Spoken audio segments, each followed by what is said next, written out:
இந்த பெண்களுக்கு 3000 ரூபாய் கொடுக்குறாங்கல்ல, 3000 எல்லாத்தையும் சேஃபா வச்சிருக்காங்க. எப்படா ஜனநாயகம் படம் ரிலீஸ் ஆகணும் அப்ப குடும்பமாக நான் இன்னைக்கு காலையில தான் வாங்கினேன் 3000 ரூபாய். சிரிக்காதீங்க. ஐயா ஸ்டாலின் அவர்கள் வந்து பாக்கெட்ல கையை விட்டு நமக்கு 3000 கொடுக்கல. உதயநிதி ஸ்டாலின் அவர்கள் ரெட்டையில சம்பாதிச்ச பணத்தை நமக்கு கொடுக்கல. உங்களுடைய வரி பணம், என்னுடைய வரி பணத்தை தான் அவர் காசாக கொடுக்கிறார். 3000 இல்ல 30,000 கொடுத்தா கூட காசை வாங்கிக்கோங்க. ஓட்டு போடுங்க. திமுகவுக்கு போடாதீங்க, டிவிக்கு போடுங்க.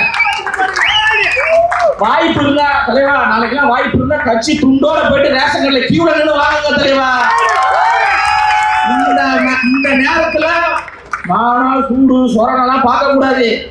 தரது நம்ம காசு. தைரியமா வாங்க. நான் வாங்கிட்டேன், மாவட்டம் வாங்கிட்டேன் இல்லையா, வாங்கிட்டேன். ஏன்னா நிறைய பேர் நம்ம பசங்க தீய சக்தி திமுக திமுக கொடுக்குற காசை வேணான்றாரு. அது திமுக கொடுக்கலடா. குலுக்கி வச்ச கொக்கோ கோலா போல சாயங்கால வேலை பொங்கி வந்தாலே பாட்டு.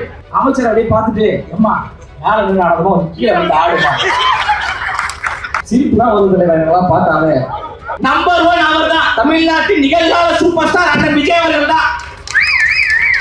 அவர் படம் இன்னைக்கு வந்தாலும் சரி, 10 நாள் கழிச்சு வந்தாலும் சரி, விஜய் அவர்கள் உருவாக்குவாங்க. திமுக சொல்லக்கூடிய வாக்குறுதிகளை நம்பாதீங்க. என்னமா சொல்றீங்க, நீங்க திட்டணுமா?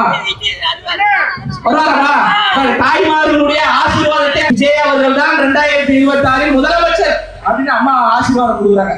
இது ஐயா எம்ஜிஆர் அவர்களுக்கு பிறகு அவர் ஸ்டாலின் ஐயாவை பார்க்கறதுக்கு ஒரு கப்பு, உதயநிதி ஸ்டாலின் அவர்களை பார்க்கறதுக்கு ஒரு கப்பு.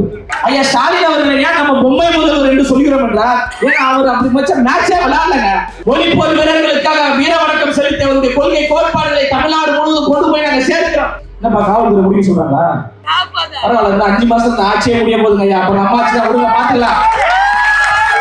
திமுக நாடை பற்றி ஒரு நிகழ்ச்சி நடத்தினா மரியாதைக்குரிய சகோதரர்கள் காவல்துறையை சார்ந்தவர்கள் இங்க நின்று மாவட்ட செயலாளர் பேசிட்டு இருக்காரு. திமுக மாவட்ட செயலாளர் எம்எல்ஏ பேசுறாரு, சேர்மன் பேசுறாருன்னா வந்து அப்பா முடிங்கப்பா அப்படின்னு சொல்லுவாங்களா?